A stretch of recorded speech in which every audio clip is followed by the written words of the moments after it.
Letters across the ocean.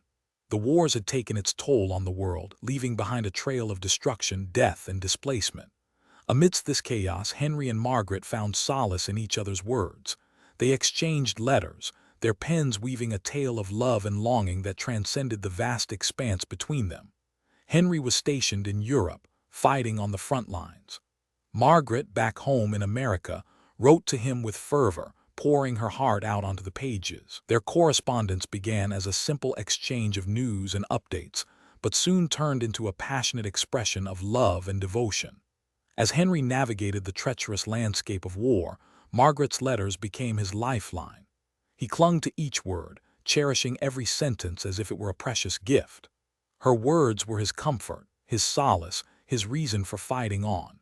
And when he was injured, lying in a hospital bed, her letters were the only thing that kept him going. Margaret, too, found solace in Henry's words. She read each letter multiple times, memorizing every phrase, every sentiment.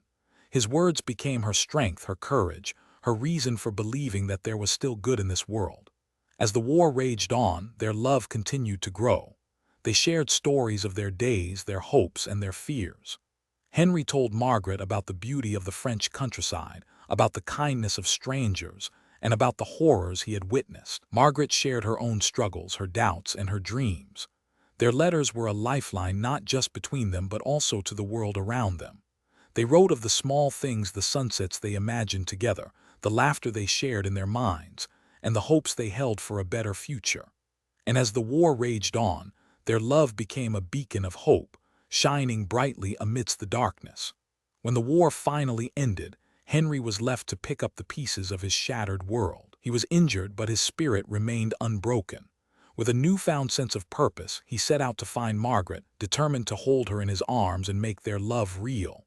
Margaret stood at the train station, clutching Henry's last letter as if it were a precious gem. She had been waiting for what felt like an eternity. Days turned into weeks, weeks turned into months. And still, she held on to hope, onto the promise of that love. As the train pulled in, Margaret's heart skipped a beat. She scanned the crowds, her eyes searching for the one person who mattered most. And then, suddenly, there he was, Henry, standing tall and proud, his eyes locked on hers with a love so strong it seemed to transcend time and space. Their first real embrace spoke volumes of the years they had spent loving through ink and paper. It was as if their bodies had been waiting for this moment all along, as if their hearts had been beating in sync since the day they first exchanged words.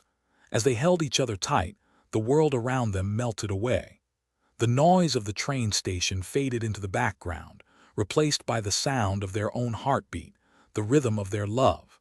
Henry and Margaret's story was one of resilience, of hope, and of the power of the human spirit to overcome even the most daunting challenges. It was a testament to the enduring nature of love, that it can transcend distance, time, and even war itself.